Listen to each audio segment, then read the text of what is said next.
केंद्रात तिसऱ्यांदा सत्तेत येण्यासाठी भाजपच्या समोर उत्तरेतील 79 जागा राखण्याचं आव्हान। 2019 मध्ये 50% कमी मतांनी जिंकलेल्या जागा हातून गेल्यास बहुमत कठीण। लाचारीच्या मर्यादाही या लोकांनी सोडल्या। जिरेटोप पहा महाराष्ट्राचा इतिहास। शरद पवारांची प्रफुल्ल पटेलांना शाब्दिक चपराक। धर्माच्या आधारे आरक्षण देण्यासाठी काँग्रेसचं वोट जिहादचं राजकारण। मोदींचा पुन्हा एकदा काँग्रेसवर हल्लाबोल। नकली शिवसेना नकली राष्ट्रवादीचं काँग्रेसमध्ये विलीनीकरण नक्की। शिवसेना काँग्रेसमध्ये विलीन झाल्यास बाळासाहेब आठवतील। उद्धव ठाकरे आणि शरद पवार पुन्हा मोदींच्या निशाण्यावर। ही पापाची आघाडी नसून बापाची आघाडी आहे। मोदींच्या कल्याणमधील नकली शिवसेनेच्या टीकेवर आता संजय राऊतांचे खडे बोल।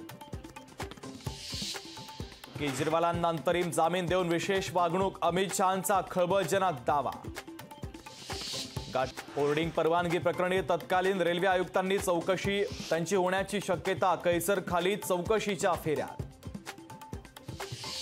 परळमधील दामोदर नाट्यगृहाचा प्रश्न मार्गी न लागल्यास उपोषण करणार असल्याचा प्रशांत दामलेंचा इशारा। तर नाट्यगृहाच्या पाडकामाला स्थगितीचे आदेश असून नाट्यगृह पाडण्याच्या कामाला सुरुवात।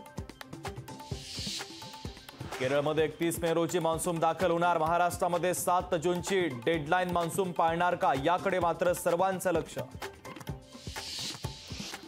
मराठा आंदोलक मनोज जरांगे पाटलांची 8 जूनची सभा रद्द। बीडच्या नारायणगडावर होणारी सभा रद्द। जिल्ह्यातील दुष्काळी स्थितीच्या पार्श्वभूमीवर महत्त्वाचा निर्णय। पंतप्रधान मोदी आणि राज ठाकरेंची मुंबईत उद्या संयुक्त सभा। सभेच्या पार्श्वभूमीवर मुंबईतील वाहतुकीच्या मार्गात अनेक महत्त्वाचे बदल। संजय राऊतांच्या सततच्या आरोपानंतर नाशिकमध्ये मुख्यमंत्री एकनाथ शिंदेंच्या बॅगांची तपासणी। निवडणूक आयोगाच्या भरारी पथकाकडून शिंदेंच्या बॅगांची झडती।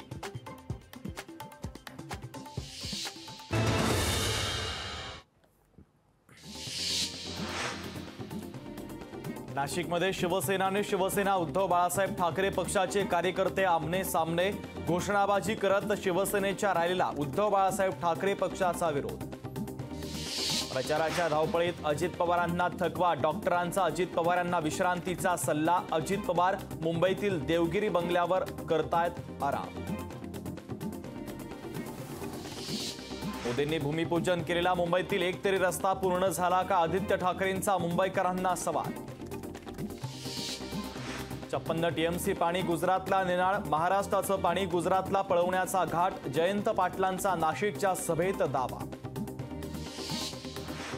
घाटकोपर दुर्घटनेमधील आरोपी भावेश बेंडेचा दुसऱ्यांदा पोलिसांना गुंगारा। मुलुंडच्या पाठोपाठ लोणावळ्यातून देखील भावेश पळाला।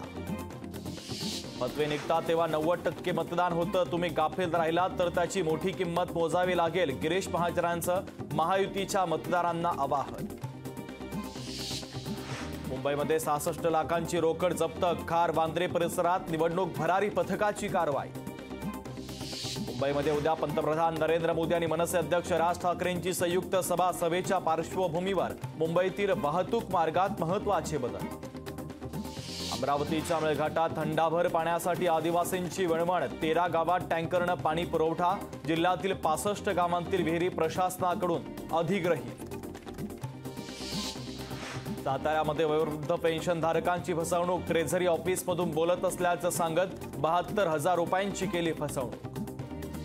पुणेकरांवर पाणी कपातीचं संकट। धरणांमध्ये 15 जुलैपर्यंत पुरेल इतकाच पाणीसाठा। तर कालवा समितीच्या बैठकीत पाणी कपातीच्या संदर्भात निर्णयाची शक्यता। काँग्रेसच्या ज्येष्ठ नेत्या आणि गुजरातच्या माजी राज्यपाल कमला बेनिवाल यांचं निधन। जयपूरच्या खासगी रुग्णालयामध्ये घेतला अखेरचा श्वास।